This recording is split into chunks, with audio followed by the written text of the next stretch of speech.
नमस्कार। खबरों के इस बुलेटिन में तुहाडा स्वागत है। मैं हाँ रमाशंकर। पहला पेश ने चोण दीआं खबरां। पंजाब विधान सभा के बजट से हुई चर्चा दौरान साबका खजाना मंत्री परमिंदर सिंह ढींडसा, श्रोमणी अकाली दल के विधानकार विक्रम सिंह मजीठिया ते होरनां ने बजट नूं निराशाजनक दस्सिया। विरोधी धिर ने कहा कि सूबे ते कर्जे का बोझ 4 सालों से दुगना हो गया है। कहा सरकार ने उधार लैण की हद 3% तो वधा के 5% कर दी है।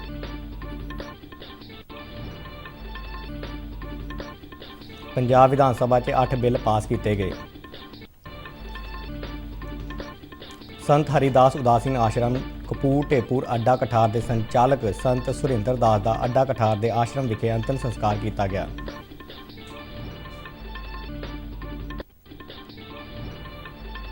प्रधानमंत्री नरेंद्र मोदी ने कहा कि देश का लोकतंत्र जिथे सानू विचार रखने ते काम करने की आज़ादी दिंदा है, नाल दी नाल ही सानू अपनी जिम्मेवारियां निभाउण दी भी सेध दिंदा है।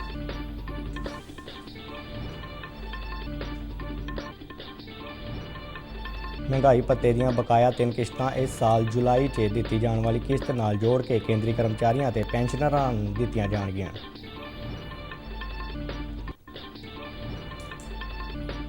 जम्मू कश्मीर में सुरक्षा दस्तिਆਂ ने अतवादी संगठन अल बदर के आगू नूं ढेर किया। ते हुण खबरां विस्तार नाल। पंजाब विधान सभा के बजट 'ਚ हुई चर्चा दौरान विरोधी धिर वल्लों बजट नूं चुनावी बजट दसदिआं इसकी जोरदार आलोचना की। बजट से चर्चा की शुरुआत आम आदमी पार्टी के विधानकार बुद्ध राम ने की। उन्होंने कहा कि सोधे हुए अनुमानों तो पता लगता है कि बजट में ऐलान तो कर दिता जाता है पर पैसा खर्च नहीं होता।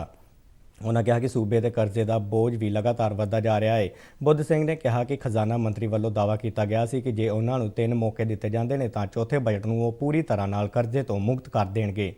पर सच्चाई ये है कि यह कर्जा हुण वध के 2,73,702 करोड़ रुपए हो गया है। उन्होंने कहा कि पूंजीगत बजट में भी कमी आई है, जबकि खेतीबाड़ी के बजट में कुछ वाधा किया गया है। बजट से बहस से हिस्सा लैंदिआं साबका खजाना मंत्री परमिंदर सिंह ढींडसा ने कहा कि बजट निराश करने वाला है। ये बिल्कुल उस दे उल्ट है जिसका दावा पिछले कुछ सालों दौरान किया जा रहा सी। उन्होंने माली अंकड़ियां का जिक्र करदਿਆਂ कहा कि पंजाब का अर्थचारा इन्ना डावाडोल कदे भी नहीं होया। ढींडसा ने कहा कि खजाना मंत्री ने 2,73,000 करोड़ रुपए तो वध का कर्जा मन्निया है, पर साल के अखीर तक ये किते होर ज़्यादा हो जाएगा। उन्होंने कहा कि पिछले साल और इस साल में मिला के 80 करोड़ रुपए का कर्जा लिया गया है। सरकार वालों चुके गए अजिहे कदमों नाल वित्तीय अनुशासन भी बुरी तरह नाल डगमगा गया है। इन्ना कर्जा पिछले 20 सालों दौरान कदे भी नहीं लिया गया। ढींडसा ने दावा किया कि आंकड़ियां ते झात मारीए तो सूबे 'ਚ आर्थिक विकास लगातार घट रहा है और विकास दर 'ਚ भी कमी देखने को मिल रही है।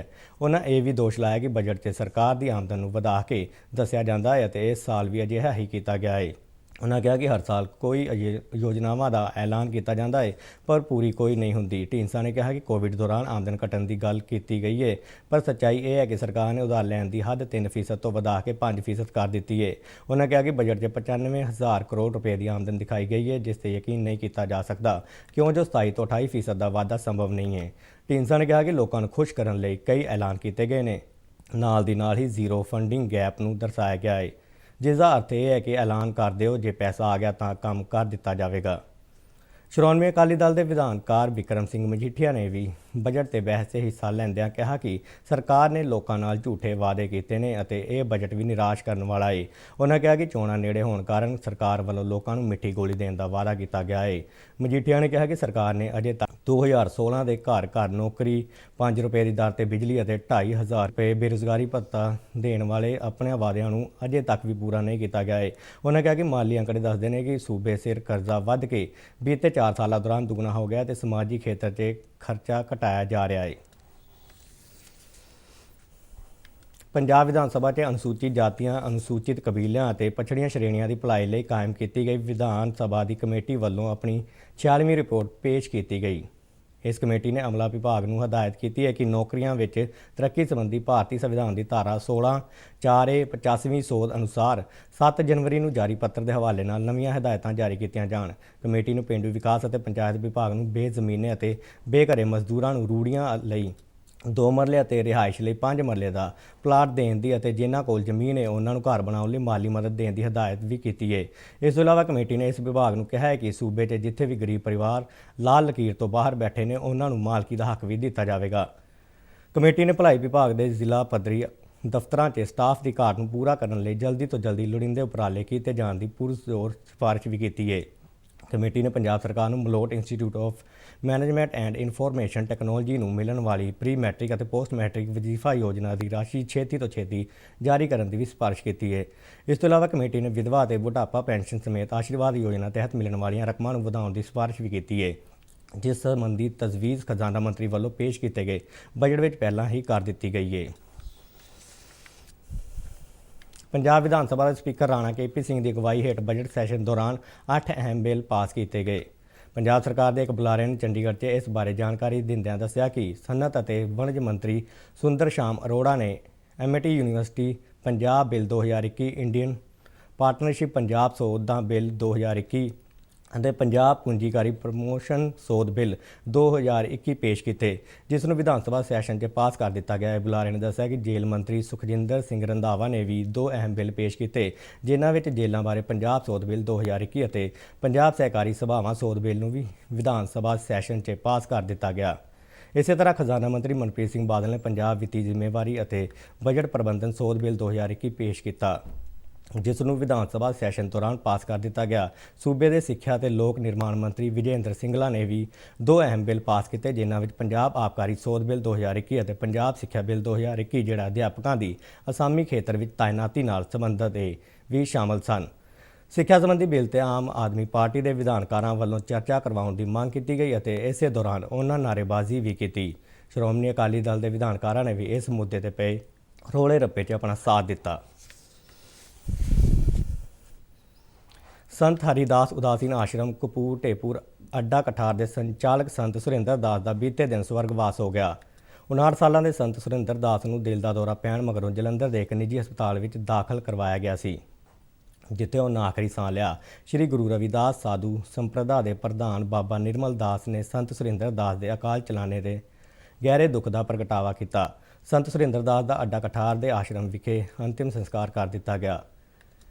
ਇਸ ਮੌਕੇ ਵੱਡੀ ਗਿਣਤੀ ਵਿੱਚ ਸ਼ਰਧਾਲੂਆਂ ਤੋਂ ਇਲਾਵਾ ਕਈ ਪ੍ਰਮੁੱਖ ਧਾਰਮਿਕ, ਰਾਜਨੀਤਿਕ ਅਤੇ ਸਮਾਜਿਕ ਹਸਤੀਆਂ ਸ਼ਾਮਲ ਹੋਈਆਂ, ਜਿਨ੍ਹਾਂ ਵਿੱਚ ਡੇਰਾ ਬੱਲਾ ਦੇ ਗੱਦੀ ਨਸ਼ੀਨ ਸੰਤ ਨਿਰੰਜਨ ਦਾਸ, ਡੇਰਾ ਚੱਕ ਲਾਦੀਆਂ ਦੇ ਸੰਤ ਗੁਰਬਚਨ ਦਾਸ, ਡੇਰਾ ਸ਼ਾਮ 84 ਦੇ ਸੰਤ ਹਰਚਰਨ ਦਾਸ ਅਤੇ ਬੀਬੀ ਸ਼ਰੀਫਾ ਉਦੇਸੀਆਂ ਤੋਂ ਇਲਾਵਾ ਕਪੂਰਥਲਾ ਦੇ ਸੈਸ਼ਨ ਜੱਜ ਕਿਸ਼ੋਰ ਕੁਮਾਰ, ਸਾਬਕਾ ਵਿਧਾਇਕ ਕੇ.ਡੀ. ਭੰਡਾਰੀ, ਸਾਬਕਾ ਵਿਧਾਇਕ ਅਵਿਨਾਸ਼ ਚੰਦਰ, ਬਹੁਜਨ ਸਮਾਜ ਪਾਰਟੀ ਦੇ ਬਲਵਿੰਦਰ ਕੁਮਾਰ, ਕਾਂਗਰਸ ਦੇ ਸਾਬਕਾ ਮੈਂਬਰ ਪਾਰਲੀਮੈਂਟ ਮਹਿੰਦਰ ਕੇ.ਪੀ. ਸਿੰਘ ਅਤੇ ਨਾਇਬ ਤਹਿਸੀਲਦਾਰ ਮਨੋਹਰ ਲਾਲ ਵੀ ਸ਼ਾਮਲ ਸਨ। ਪ੍ਰਧਾਨ ਮੰਤਰੀ ਨਰਿੰਦਰ ਮੋਦੀ ਨੇ ਨਵੀਂ ਦਿੱਲੀ ਦੇ ਲੋਕ ਕਲਿਆਣ ਮਾਰਗ ਤੇ ਸ਼੍ਰੀਮਦ ਭਗਵਤ ਗੀਤਾ ਦੇ ਸ਼ਲੋਕਾਂ ਦੇ ਬਾਰੇ 'ਚ 21 ਵਿਦਵਾਨਾਂ ਦੀ ਵਿਆਖਿਆ ਵਾਲੇ ਇੱਕ ਗ੍ਰੰਥ ਨੂੰ ਲੋਕਾਂ ਸਾਹਮਣੇ ਰੱਖਿਆ। ਇਹ ਗ੍ਰੰਥ 11 ਹਿੱਸਿਆਂ 'ਚ ਵੰਡਿਆ ਹੋਇਆ ਹੈ। ਇਸ ਮੌਕੇ ਬੋਲਦਿਆਂ ਪ੍ਰਧਾਨ ਮੰਤਰੀ ਨਰਿੰਦਰ ਮੋਦੀ ਨੇ ਕਿਹਾ ਕਿ ਭਾਰਤ ਗੀਤਾ ਦੇ ਮੰਤਵ ਨਾਲ ਵਿਕਾਸ ਦੀ ਰਾਹ 'ਤੇ ਅੱਗੇ ਵਧ ਰਿਹਾ ਹੈ। ਸ਼੍ਰੀ ਮੋਦੀ ਨੇ ਕਿਹਾ ਕਿ ਗੀਤਾ ਨੇ ਸਾਨੂੰ ਇਹ ਸਿਖਾਇਆ ਹੈ ਕਿ ਦੁਨੀਆ ਅਤੇ ਜਨਤਾ ਦੀ ਸੇਵਾ ਕਿਸ ਤਰ੍ਹਾਂ ਕਰਨੀ ਚਾਹੀਦੀ ਹੈ। ਉਹਨਾਂ ਕਿਹਾ ਕਿ ਜਦੋਂ ਕਰੋਨਾ ਵਾਇਰਸ ਦਾ ਹਮਲਾ ਹੋਇਆ ਸੀ ਤਾਂ ਕੋਈ ਵੀ ਇਸ ਤਰ੍ਹਾਂ ਦੀ ਮਹਾਮਾਰੀ ਲਈ ਤਿਆਰ ਨਹੀਂ ਸੀ, ਪਰ ਭਾਰਤ ਅਟਲ ਰਿਹਾ ਅਤੇ ਭਾਰਤ ਵਿੱਚ ਬਣੀਆਂ 2 ਵੈਕਸੀਨਾਂ ਨੇ ਦੁਨੀਆ ਦੀ ਮਦਦ ਕੀਤੀ। ਮਹਾਮਾਰੀ ਦੌਰਾਨ ਭਾਰਤ ਨੇ ਨਾ ਸਿਰਫ ਦੁਨੀਆ ਭਰ ਤੱਕ ਸਹਾਇਤਾ ਪਹੁੰਚਾਈ, ਸਗੋਂ ਵਿਦੇਸ਼ਾਂ 'ਚ ਫਸੇ ਲੱਖਾਂ ਭਾਰਤੀਆਂ ਨੂੰ ਵਤਨ ਵਾਪਸ ਲਿਆਉਣ 'ਚ ਮਦਦ ਕੀਤੀ।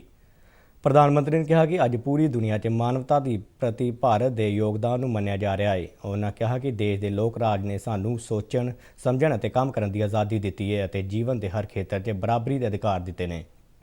ਉਹਨਾਂ ਕਿਹਾ ਕਿ ਗੀਤਾ ਪੂਰੀ ਦੁਨੀਆ ਲਈ ਹੈ ਅਤੇ ਇਸ ਨੇ ਦੁਨੀਆ ਨੂੰ ਬਿਨਾਂ ਕਿਸੇ ਸਵਾਰਥ ਤੋਂ ਸੇਵਾ ਦਾ ਪਾਠ ਪੜ੍ਹਾਇਆ ਹੈ। ਪ੍ਰਧਾਨ ਮੰਤਰੀ ਨੇ ਕਿਹਾ ਕਿ ਗੀਤਾ ਭਾਰਤ ਦੀ ਵਿਚਾਰਕ ਆਜ਼ਾਦੀ ਅਤੇ ਸਹਿਣਸ਼ੀਲਤਾ ਦਾ ਪ੍ਰਤੀਕ ਹੈ, ਜਿਹੜੀ ਹਰੇਕ ਵਿਅਕਤੀ ਨੂੰ ਆਪਣੇ ਵਿਚਾਰ ਪ੍ਰਗਟ ਕਰਨ ਦੀ ਪ੍ਰੇਰਨਾ ਦਿੰਦੀ ਹੈ। ਪ੍ਰਧਾਨ ਮੰਤਰੀ ਨੇ ਕਿਹਾ ਕਿ ਜਦੋਂ ਅਸੀਂ ਅਧਿਕਾਰਾਂ ਦੀ ਗੱਲ ਕਰਦੇ ਹਾਂ ਤਾਂ ਸਾਨੂੰ ਆਪਣੀਆਂ ਜ਼ਿੰਮੇਵਾਰੀਆਂ ਨੂੰ ਵੀ ਯਾਦ ਰੱਖਣਾ ਚਾਹੀਦਾ ਹੈ। कि हम अपने कर्मों को क्या दिशा दें, कैसा स्वरूप दें। गीता हमें मार्ग दिखाती है, हम पर कोई आदेश नहीं छोड़ती।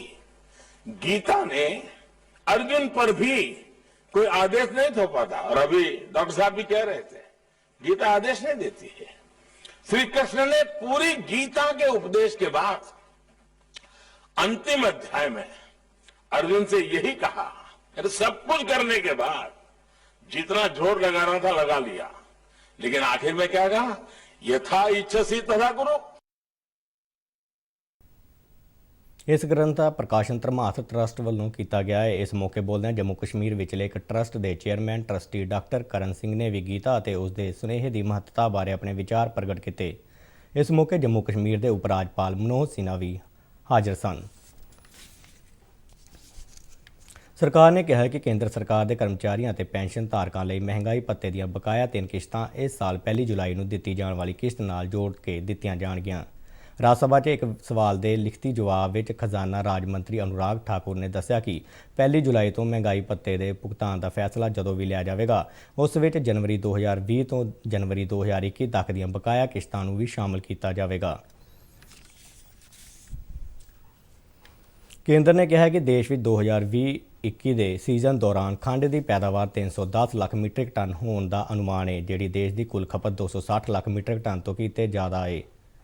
ਖਪਤਕਾਰ ਮਾਮਲਿਆਂ, ਖੁਰਾਕ ਅਤੇ ਜਨਤਕ ਵੰਡ ਪ੍ਰਣਾਲੀ ਬਾਰੇ ਮੰਤਰੀ ਰਾਓ ਸਾਹਿਬ ਦਾਨਵੇ ਨੇ ਲੋਕ ਸਭਾ 'ਚ ਇੱਕ ਸਵਾਲ ਦੇ ਲਿਖਤੀ ਜਵਾਬ ਦੌਰਾਨ ਦੱਸਿਆ ਕਿ ਇਸ ਸਾਲ ਫਰਵਰੀ ਮਹੀਨੇ ਤੱਕ ਘਰੇਲੂ ਖੰਡ ਮਿੱਲਾਂ ਵੱਲੋਂ 222 ਲੱਖ ਮੀਟ੍ਰਿਕ ਟਨ ਖੰਡ ਦਾ ਉਤਪਾਦਨ ਕੀਤਾ ਗਿਆ ਹੈ। ਉਹਨਾਂ ਦੱਸਿਆ ਕਿ ਖੰਡ ਦੇ ਵਾਧੂ ਭੰਡਾਰ ਨੂੰ ਖਤਮ ਕਰਨ ਲਈ ਸਰਕਾਰ ਨੇ ਮੌਜੂਦਾ ਸੀਜ਼ਨ ਦੌਰਾਨ ਬਰਾਮਦ ਲਈ ਮਿੱਲਾਂ ਨੂੰ 60 ਲੱਖ ਮੀਟ੍ਰਿਕ ਟਨ ਦਾ ਕੋਟਾ ਅਲਾਟ ਕੀਤਾ ਹੈ।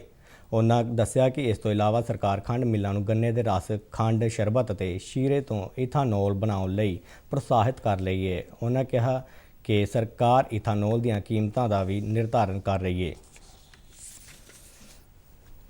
ਦੇਸ਼ ਵਿੱਚ ਜਲ ਜੀਵਨ ਮਿਸ਼ਨ ਤਹਿਤ 3 ਕਰੋੜ 77 ਲੱਖ ਪੇਂਡੂ ਘਰਾਂ 'ਚ ਪਾਈਪ ਦੀ ਮਦਦ ਨਾਲ ਪਾਣੀ ਦੇ ਕਨੈਕਸ਼ਨ ਉਪਲਬਧ ਕਰਵਾਏ ਗਏ ਨੇ। ਜਲ ਸ਼ਕਤੀ ਮੰਤਰਾਲਾ ਵੱਲੋਂ ਜਾਰੀ ਬਿਆਨ ਵਿੱਚ ਕਿਹਾ ਗਿਆ ਹੈ ਕਿ ਹੁਣ ਪੇਂਡੂ ਖੇਤਰਾਂ 'ਚ 7 ਕਰੋੜ ਤੋਂ ਵੱਧ ਪਰਿਵਾਰਾਂ ਨੂੰ ਪਾਈਪ ਦੀ ਮਦਦ ਨਾਲ ਪਾਣੀ ਮਿਲ ਰਿਹਾ ਹੈ। ਪ੍ਰਧਾਨ ਮੰਤਰੀ ਨਰਿੰਦਰ ਮੋਦੀ ਨੇ 15 ਅਗਸਤ 2019 ਨੂੰ ਜਲ ਜੀਵਨ ਮਿਸ਼ਨ ਦਾ ਐਲਾਨ ਕੀਤਾ ਸੀ। ਇਸ ਦਾ ਮੰਤਵ 2024 ਤੱਕ ਹਰੇਕ ਪੇਂਡੂ ਘਰ ਵਿੱਚ ਪਾਈਪ ਦੀ ਮਦਦ ਨਾਲ ਪਾਣੀ ਉਪਲਬਧ ਕਰਵਾਉਣਾ ਹੈ। ਮਿਸ਼ਨ ਦਾ ਐਲਾਨ ਹੋਣ ਦੇ ਸਮੇਂ 18 ਕਰੋੜ 93 ਲੱਖ ਪੇਂਡੂ ਘਰਾਂ ਵਿੱਚੋਂ ਸਿਰਫ 3 ਕਰੋੜ 23 ਲੱਖ ਘਰਾਂ ਵਿੱਚ ਹੀ ਪਾਈਪ ਦੀ ਮਦਦ ਨਾਲ ਪਾਣੀ ਉਪਲਬਧ ਕਰਵਾਇਆ ਜਾ ਰਿਹਾ ਸੀ। ਸਾਲ 2024 ਤੱਕ 15 ਕਰੋੜ 70 ਲੱਖ ਘਰਾਂ ਤੱਕ ਪਾਣੀ ਉਪਲਬਧ ਕਰਵਾਉਣ ਦਾ ਟੀਚਾ ਰੱਖਿਆ ਗਿਆ ਹੈ। ਮੰਤਰਾਲਾ ਦੇ ਬੁਲਾਰੇ ਨੇ ਕਿਹਾ ਕਿ ਇਸ ਯੋਜਨਾ ਨਾਲ ਪੇਂਡੂ ਪਰਿਵਾਰਾਂ ਨੂੰ ਸਿੱਧਾ ਲਾਭ ਹੋ ਰਿਹਾ ਹੈ ਅਤੇ ਇਸ ਨਾਲ ਜਨ ਸਿਹਤ 'ਚ ਵੀ ਸੁਧਾਰ ਦੇਖਣ ਨੂੰ ਮਿਲ ਰਿਹਾ ਹੈ। ਦੇਸ਼ ਵਿੱਚ ਗੋਆ ਅਜਿਹਾ ਪਹਿਲਾ ਸੂਬਾ ਹੈ ਜਿੱਥੇ ਸਾਰੇ ਘਰਾਂ 'ਚ ਪਾਈਪ ਦੀ ਮਦਦ ਨਾਲ ਪਾਣੀ ਉਪਲਬਧ ਕਰਵਾਇਆ ਜਾ ਰਿਹਾ ਹੈ। ਇਸ ਤੋਂ ਇਲਾਵਾ ਬਾਅਦ ਵਿੱਚ ਜਿਹੜਾ ਦੂਜੇ ਨੰਬਰ 'ਤੇ ਆਉਂਦਾ ਹੈ, ਤੇਲੰਗਾਨਾ ਦਾ ਨੰਬਰ ਆਉਂਦਾ ਹੈ। ਵੱਖੋ ਵੱਖਰੇ ਸੂਬੇ ਇੱਕ ਦੂਜੇ ਨਾਲ ਮੁਕਾਬਲੇਬਾਜ਼ੀ ਕਰ ਰਹੇ ਨੇ ਅਤੇ ਇਹ ਯਕੀਨੀ ਬਣਾਉਣ ਵੱਲ ਧਿਆਨ ਦੇ ਰਹੇ ਨੇ ਕਿ ਹਰੇਕ ਘਰ ਨੂੰ ਪੀਣ ਵਾਲਾ ਸਾਫ਼ ਪਾਣੀ ਮਿਲ ਸਕੇ। ਬੁਲਾਰੇ ਨੇ ਦੱਸਿਆ ਕਿ ਕੋਵਿਡ ਮਹਾਮਾਰੀ ਅਤੇ ਲੋਕਡਾਊਨ ਦੇ ਬਾਵਜੂਦ ਪੀਣ ਵਾਲੇ ਪਾਣੀ ਦੀ ਸਪਲਾਈ ਦਾ ਕੰਮ ਜਾਰੀ ਰਿਹਾ ਅਤੇ ਹਰ ਰੋਜ਼ ਤਕਰੀਬਨ 1 ਲੱਖ ਕਨੈਕਸ਼ਨ ਉਪਲਬਧ ਕਰਵਾਏ ਗਏ। ਜਲ ਜੀਵਨ ਮਿਸ਼ਨ ਸੂਬਿਆਂ ਅਤੇ ਕੇਂਦਰ ਸ਼ਾਸਿਤ ਪ੍ਰਦੇਸ਼ਾਂ ਦੇ ਸਹਿਯੋਗ ਨਾਲ ਲਾਗੂ ਕੀਤਾ ਜਾ ਰਿਹਾ ਹੈ। ਇਸ ਪ੍ਰੋਗਰਾਮ ਤਹਿਤ ਲੰਬੇ ਅਰਸੇ ਤੱਕ ਲਗਾਤਾਰ ਅਤੇ ਲੋੜੀਂਦੀ ਮਾਤਰਾ 'ਚ ਪੀਣ ਵਾਲਾ ਪਾਣੀ ਉਪਲਬਧ ਕਰਵਾਉਣ ਵੱਲ ਧਿਆਨ ਦਿੱਤਾ ਜਾ ਰਿਹਾ ਹੈ। ਜੰਮੂ ਕਸ਼ਮੀਰ ਵਿੱਚ ਸੁਰੱਖਿਆ ਦਸਤਿਆਂ ਨੂੰ ਇੱਕ ਵੱਡੀ ਸਫਲਤਾ ਮਿਲੀ ਹੈ। ਉੱਤਰੀ ਕਸ਼ਮੀਰ ਦੇ ਬਾਰਾਮੂਲਾ ਜ਼ਿਲ੍ਹੇ 'ਚ ਪੈਂਦੇ ਸੋਪੋਰ ਖੇਤਰ 'ਚ ਇੱਕ ਮੁਕਾਬਲੇ ਦੌਰਾਨ ਸੁਰੱਖਿਆ ਦਸਤਿਆਂ ਨੇ ਅੱਤਵਾਦੀ ਜਥੇਬੰਦੀ ਅਲ ਬਦਰ ਦੇ ਆਗੂ ਗਨੀ ਖਵਾਜ਼ਾ ਢੇਰ ਕਰ ਦਿੱਤਾ ਹੈ। ਸੁਰੱਖਿਆ ਦਸਤਿਆਂ ਨੇ ਮੁਕਾਬਲੇ ਵਾਲੀ ਥਾਂ ਤੋਂ ਵੱਡੀ ਗਿਣਤੀ 'ਚ ਗੋਲੀ ਸਿੱਕਾ ਵੀ ਬਰਾਮਦ ਕੀਤਾ ਹੈ। ਇਲਾਕੇ ਦੀ ਘੇਰਾਬੰਦੀ ਕਰਕੇ ਪੁੰਛਾਣ ਦਾ ਕੰਮ ਜਾਰੀ ਹੈ। ਇਹ ਮੁਕਾਬਲਾ ਕੱਲ੍ਹ ਦੇਰ ਸ਼ਾਮ ਸੋਪੋਰ ਖੇਤਰ 'ਚ ਪੈਂਦੇ ਪਿੰਡ ਤੂਜਰ 'ਚ ਹੋਇਆ ਸੀ। ਤੇ ਇਸ ਦੇ ਨਾਲ ਹੀ ਖਬਰਾਂ ਦਾ ਇਹ ਬੁਲੇਟਿਨ ਖਤਮ ਹੁੰਦਾ ਹੈ। ਨਮਸਕਾਰ।